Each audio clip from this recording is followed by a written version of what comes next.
हरे कृष्णा मित्रों, राधे राधे।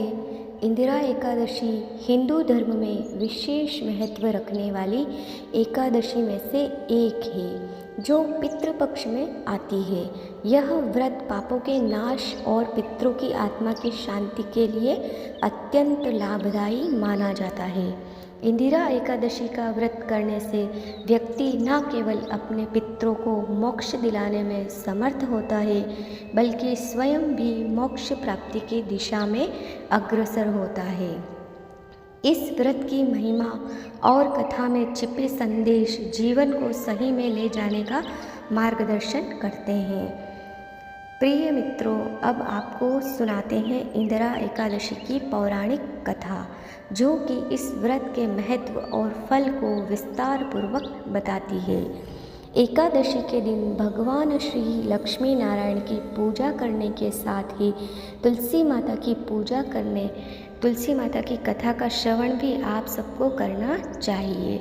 तो प्रिय भक्तजनों, आज पहले सुनिए तुलसी माता की कथा और इसके बाद आप सुनेंगे इंदिरा एकादशी व्रत की कथा। कथा के अनुसार एक बार एक बूढ़ी माई ने, जो नियमित ग्यारस माता का यानी एकादशी का उपवास रखा करती थी और तुलसी के पौधे की सेवा किया करती थी, तुलसी के पौधे को सींचा करती थी। वे सुबह को बिना तुलसी के पौधे की पूजा किए अन्न या जल तक ग्रहण नहीं करती थी। जब भी वह बूढ़ी माई तुलसी के पौधे को सींचती तो तुलसी माता से कहती, हे तुलसी माता सबकी दाता, मैं तेरा बिरवा सींचती हूँ, मुझे बहू दे, पीले रंग की धोती दे, मीठा ग्रास दे, बैकुंठ में वास दे, अच्छी मौत दे, चंदन का काठ दे, अच्छा राज दे, खाने को दाल भात दे और ग्यारस के दिन कृष्ण का कांधा दे। बूढ़ी माई की यह बात सुनकर तुलसी माता सूखने लगी। तुलसी माता को इस प्रकार सूखता देखकर एक दिन भगवान कृष्ण ने पूछा, हे तुलसी, तुम दिन प्रतिदिन क्यों सूखती जा रही हो? तब तुलसी माता ने कहा कि बस मेरे मन की मत पूछो प्रभु। भगवान कहने लगे, मैं नहीं पूछूं तो कौन पूछेगा? तब तुलसी माता कहती है कि हे प्रभु, एक बूढ़ी माई आती है और अपनी बात कहकर चली जाती है।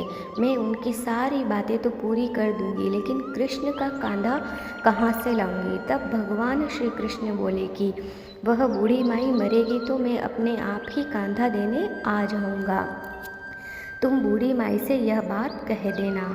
और उसके कुछ समय बाद वह बूढ़ी माई मर गई। बूढ़ी माई के मरने पर सारा गांव इकट्ठा हो गया और उनका अंतिम समय आने पर जब उन्हें उठाने लगे तो वह बहुत भारी हो गई, जिससे वह किसी से उठाए ना उठ सकी। सभी कहने लगे, यह तो बहुत धर्मात्मा थी, बहुत संस्कारी थी, खूब पूजा पाठ करती थी, कोई पाप तक इन्होंने नहीं किया, फिर यह इतनी भारी कैसे हो गई? तब बूढ़े ब्राह्मण के भेष में वहाँ भगवान श्री कृष्ण आए और कहने लगे कि भीड़ कैसी है? तब गांव वाले बोले कि एक बूढ़ी माई मर गई है और आज एकादशी का दिन है। वो इतनी पापन थी कि उसकी अर्थी उठाई नहीं उठ रही, यह तो बहुत भारी हो गई है। भगवान बोले कि मुझे इनके कान में कुछ कहने दो, फिर ये उठ जाएंगी। तब भगवान श्री कृष्ण बूढ़ी माई के पास गए और चुपके से उनके कान में कहा, हे बूढ़ी माई, तू अपने मन की कर ले, पीताम्बर की धोती ले, मीठा मीठा ग्रास ले, बैकुंठ में वास ले, चटक की चाल ले, चंदन का काट ले, झालर की झनकार ले, दाल भात को झीम ले और श्री कृष्ण का कांधा ले। भगवान की सारी बातें सुनकर बूढ़ी माई तो हल्की हो गई। तब भगवान कृष्ण उन्हें अपने कांधे पर लेकर गए। इस प्रकार बूढ़ी माई की मुक्ति हो गई और वह बैकुंठ लोक को चली गई। हे तुलसी माते, जैसे आपने उन बूढ़ी माई को मुक्ति दी, ऐसे ही सभी को मुक्ति देना। जैसे भगवान कृष्ण ने उन्हें कांधा दिया, वैसा ही हम सबको भी देना। प्रेम से बोलिए, जय श्री कृष्ण भगवान की जय, तुलसी माता की जय। अब सुनिए इंदिरा एकादशी व्रत की पौराणिक कथा पौराणिक कथा के अनुसार एक बार भगवान श्री कृष्ण की भक्ति से भाव विवल होकर धर्मराज युधिष्ठिर ने कहा, हे प्रभु, अब आप कृपा कर आश्विन माह के कृष्ण पक्ष की एकादशी की कथा को कहिए। इस एकादशी का क्या नाम है और इसका व्रत करने से कौन सा फल मिलता है? कृपया आप इस विषय में विस्तार पूर्वक बताइए। तब भगवान मधुसूदन ने कहा, हे धर्मराज, आश्विन माह के कृष्ण पक्ष की एकादशी का नाम इंदिरा है।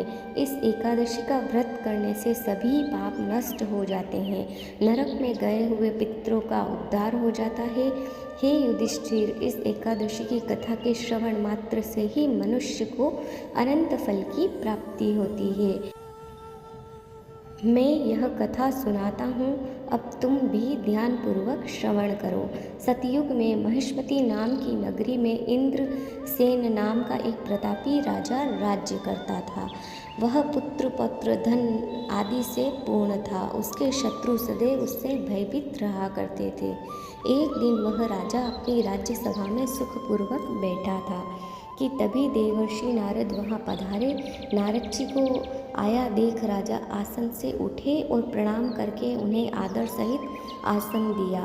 तब महर्षि नारद ने कहा, हे राजन, आपके राज्य में सब कुशल से तो है ना? मैं आपकी धर्मपरायणता देखकर अत्यंत प्रसन्न हूँ। राजा ने कहा, हे देवर्ष, आपकी कृपा से मेरे राज्य में सब कुशल पूर्वक है और आपकी कृपा से मेरे सभी यज्ञ कर्म आदि सफल हो गए हैं। हे महर्षि, अब आप कृपा कर यह बताइए कि आपका यहाँ आगमन किस उद्देश्य से हुआ है? बताइए, मैं आपकी क्या सेवा करूं? तब महर्षि नारद ने कहा, हे राजन, मुझे एक महान विस्मय हो रहा है कि एक बार जब मैं ब्रह्मलोक से यमलोक गया था, तब मैंने यमराज की सभा में तुम्हारे पिता को भी बैठे देखा। तुम्हारे पिता महान ज्ञानी, दानी और धर्मात्मा थे, मगर एकादशी के व्रत के बिगड़ जाने के कारण वह यमलोक को गए हैं और तुम्हारे पिता ने तुम्हारे लिए एक संदेश भिजवाया है।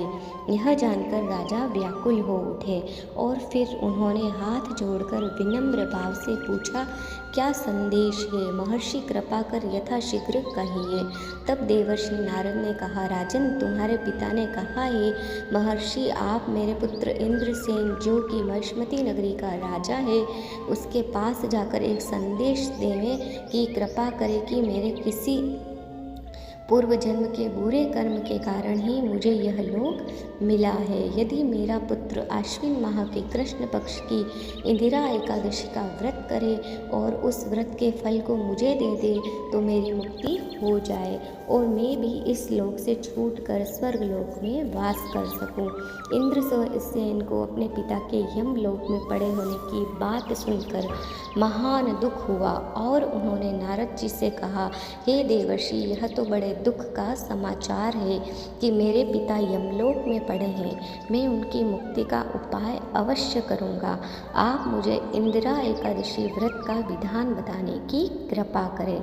तब देवर्षि नारद जी ने कहा, हे राजन, आश्विन माह के कृष्ण पक्ष की दशमी तिथि के दिन प्रातःकाल श्रद्धापूर्वक स्नान करना चाहिए। इसके बाद दोपहर को भी स्नान करना चाहिए। उस समय जल से निकलकर श्रद्धापूर्वक पितरों को श्राद्ध करें और उस दिन केवल एक समय भोजन करें और रात्रि को पृथ्वी पर शयन करें। इसके दूसरे दिन अर्थात एकादशी के दिन नित्य कर्मों से निवृत्त होकर स्नानादि के उपरांत भक्तिपूर्वक व्रत को धारण करें और इस प्रकार संकल्प करें कि मैं आज निराहार रहूँगा और सभी भोगों को त्याग दूँगा। इसके उपरांत अगले दिन भोजन ग्रहण करूँगा। हे प्रभु, हे श्री लक्ष्मी नारायण, आप मेरी रक्षा करने वाले हैं। आप मेरे इस उपवास को संपूर्ण कराइए। इस प्रकार आचरण करके दोपहर को श्री शालिग्राम जी की प्रतिमा को स्थापित करें और ब्राह्मण को बुलाकर भोजन कराएं और उन्हें यथासंभव दक्षिणा दे, भोजन का कुछ हिस्सा गाय को अवश्य दे और भगवान विष्णु का धूप दीप नैवेद्य आदि से पूजन करें और रात्रि को जागरण करें। इसके बाद द्वादशी के दिन मौन रहकर बंधु बांधव सहित भोजन करें। हे राजन, यह इंदिरा एकादशी के व्रत की विधि है। यदि तुम आलस्य त्याग कर इस एकादशी के व्रत को करोगे तो तुम्हारे पिता अवश्य ही स्वर्ग के अधिकारी बन जाएंगे। नारद जी राजा को सब विधान समझाकर आलोक हो गए। राजा ने इंदिरा एकादशी के आने पर उसका विधान पूर्वक व्रत किया। बंधु बांधव सहित इस व्रत को करने से आकाश से पुष्पों की वर्षा हुई और राजा के पिता यमलोक से रथ पर चढ़कर स्वर्ग को चले गए।